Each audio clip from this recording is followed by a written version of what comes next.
የነፃነት ባለቤትና ነፃነት አብረው አልነበሩም። ግን ምንድነው ትዳራቸውን ለማቆየት ልጆቻቸው በቃ ስለ እናትና አባት መለያየት ምንም እንዳያስቡ እንዳያውቁ አድርጎ በቃ ልጆቹን በቪዲዮ ያወራል፣ ቪዲዮ ይላክለታል፣ እንደ አባት ይሆናል።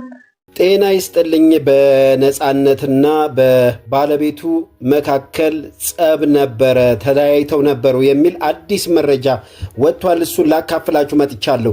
የሚገርም ነው። እንግዲህ ይህ መረጃ የወጣው በቅርብ ነው እና ይህን መረጃ ብዙዎች ተቀባብለውታል። ተጣልተው ነበረ፣ አንድ ላይ አይኖሩም፣ ለልጆቻቸው ሲሉ ባልና ሚስት ይጫወታሉ እንጂ አብረው አልነበሩም የሚል መረጃዎች እየወጡ ነው። ከዛ በፊት ግን በሰሞኑ የጥምቀት በዓል ላይ የተከሰተ አንድ በጣም የገረመኝ ሰዎችን ብዙ ያነጋገረ አንድ ጉዳይ ላሳያችሁ። ይህ ዲያቆን ነው።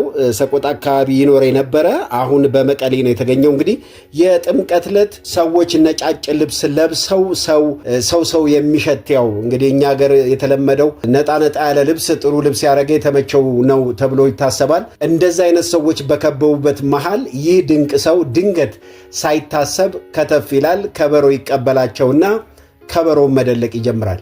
እና እዛ አካባቢ የነበሩት እነዛ በልብስ የደመቁት እነዛ በጌጣጌጥ የደመቁት እነዛ ብቻ ራሳቸውን ከፍ ያደረጉ ሰዎች በነበሩበት በዛ በምዕመናኑ ፊት ይህ ልጅ እንግዲህ ቡትቶ ለብሶ በእውነት አንድ ቪዲዮ ላይ ይቻለው ተባይ ሁላ አለ ልብሱ ላይ። ከበሮ አመታቱ ግን በጣም የሚደንቅ የሚገርም ነው። ከዛ ምን ሆነ?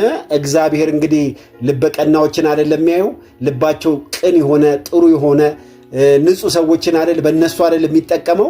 በዛ ሰዓት እንግዲህ ሰዎች አይን ውስጥ ይገባል ይህ ሰው። ሰዎች መነጋገሪያ ያደርጉታል። ከዛም ምን ይሆናል? መቀሌ አካባቢ ያሉ የማህበራዊ ሚዲያ አንቂዎች ያገኙትና ይቀባበሉታል። በርካታ ሰው ነው ይህን ቪዲዮ ያየው። በእውነት በርካታ ኦርቶዶክሳዊ ነው ያየው። መጨረሻም ያው ሰዎች ለመርዳት እነዛ ሰዎች ጋር እየደወሉ እንደውም ይህ ማህበራዊ ሚዲያ አንቂ አንስቶ ከዛ ቦታ አንስቶ ልብሶች ገዛዝቶለት እንዴት አድርጎ እንደቀየረው እንዴት እንዳሳመረው በእውነት ልቡም ነጭ ነው። አሁን ደግሞ ነጭ አልብሰውት በእግዚአብሔር ሞገስ እንዲቆም እንዲስተካከል። ትንሽ ግን ሳስበው ያው ሰውየው የአእምሮ ችግር ያለበት ይመስለኛል። ዳቆን የነበረ ነው ሰቆጣ አካባቢ ላይ እና አሁን በመቀሌ ጎዳና ላይ ነው የሚኖረው። በርካታ ሰዎች ሊያገኙት ሊረዱት እያሰቡ ነው፣ እየተሰባሰበለትም ነው።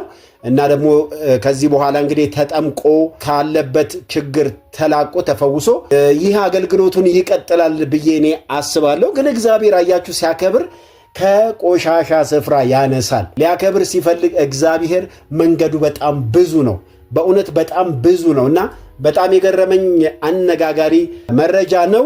እንግዲህ ወደ ተነሳንበት እንሂድ። ነፍሱን ይማረው ነፃነት ወርቅነህና ባለቤቱ አብረው አልነበሩም የሚል መረጃ ወጥቷል። ቻናሌን እንግዲህ በተቻላችሁ መጠን ሰብስክራይብ አድርጉ። አዲስ ቻናል ነው። ትኩስ መረጃዎችን ለእናንተ ይዤ እመጣለሁ።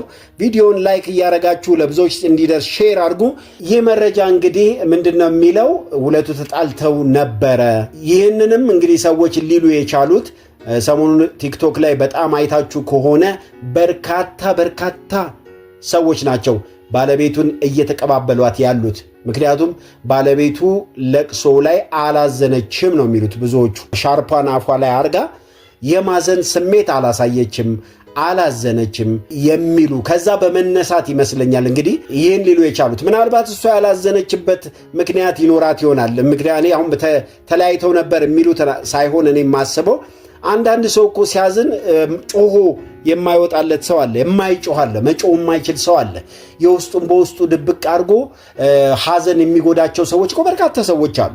ምናልባት በዚህኛው መልኩ ቢታይላት ብዬ አስባለሁ እንጂ መቼም የፈለገ ቢሆን እነዚህን የመሳሰሉ የሚያማምሩ ልጆች ወልዶላታል። በዚህ ላይ ደግሞ የኢትዮጵያ ሕዝብ የሚወደው ድንቅ የሆነ አርቲስት ነው። እሷ በዚህ ልክ ሰውየውን ትጠለዋለች ወይ የሆነ ነገር ብዬ እኔ አላስብም።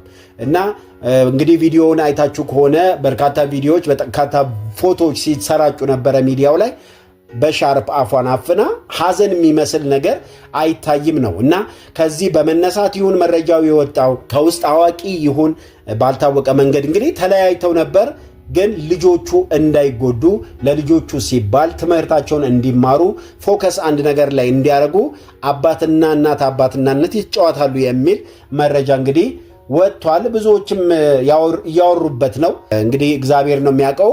እውነተኛውን ነገር ባለቤቶቹ ናቸው የሚያውቁት።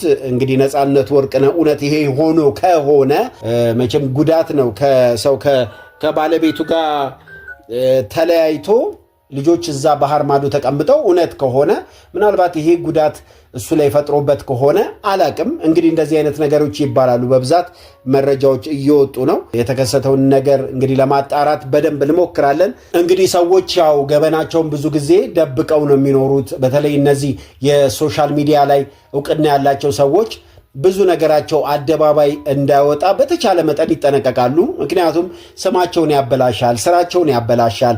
ሰው እነሱን የሚያየው ከህይወታቸው ተነስቶ ስለሆነ ህይወቱ የተበላሸ አርቲስት ደግሞ ብዙዎችን ያንጻል፣ ያስተምራል ተብሎ ስለማይገመት ስለማይታሰብ በእኛ ሀገር ኮንቴክስት ነው ይሄን ማወራው። ይህ ጉዳይ ምናልባት በሚስጥር ይዘውት ከሆነ ግን የተረጋገጠ መረጃ ላይሆን ይችላል። እንግዲህ ለእናንተ ለማካፈል ነው። ከሚዲያው ላይ ያገኘሁት የዛሬ መረጃዎቼ እነዚህ ነበሩ። ደግሞ አጠር አድርጌ አጤሪራይን ይዤ ደግሞ ብቅ እላለሁ በሌላ ቪዲዮ። መልካም ጊዜ። ቡራ አጤሪራ ይቀጥላል።